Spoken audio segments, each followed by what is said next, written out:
అందం అనేది కళలకు సంబంధించిన అంశమా లేక శాస్త్రానికి అంటే సైన్స్కు సంబంధించిన విషయమని చాలామంది పరిశోధనలు కూడా చేశారు.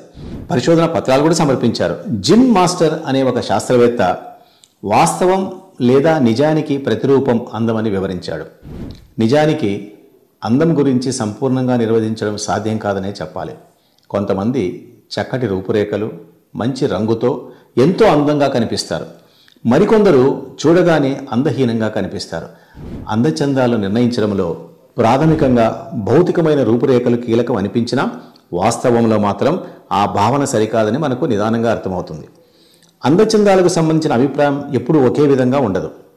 వ్యక్తుల మధ్య సన్నిహిత సంబంధాలు పెరిగినప్పుడు ఆ అభిప్రాయంలో మార్పు చోటు చేసుకునే అవకాశం ఉంటుంది. ఉదాహరణకి భార్యాభర్తలు ఇరువురు ఎంతో అందంగా ఉన్నా వారి భావాలు పరస్పరం విరుద్ధంగా ఉన్నప్పుడు మరొకరికి ఏవగింపు కలిగే అవకాశం ఉంది.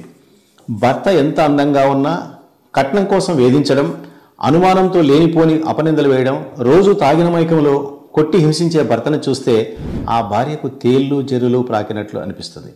అదేవిధంగా శీలరహితంగా ప్రవర్తించడం, కుటుంబం పట్ల అంకితభావం లేకుండా వ్యవహరించే భార్య ఎంత అందంగా ఉన్నా ఆమెతో కాపురం చేయడానికి ఆ భర్త అంగీకరించకపోవచ్చు. అందం అనేది స్త్రీ పురుషుల మధ్య ఆకర్షణ కలగడానికి ఉపయోగపడుతుంది, కానీ వారి మధ్య అనుబంధం పటిష్టం చేయడంలో అది మాత్రం ఉపయోగపడదు. కాకపోతే బంగారానికి మెరుగుదిద్దే చందంగా చక్కటి వ్యక్తిత్వం, సరళ స్వభావానికి తోడుగా అందం కూడా ఉంటే ఆ వ్యక్తులు మరింత ఆకర్షణీయంగా ఉంటారనేది మాత్రం నిర్వివాదం.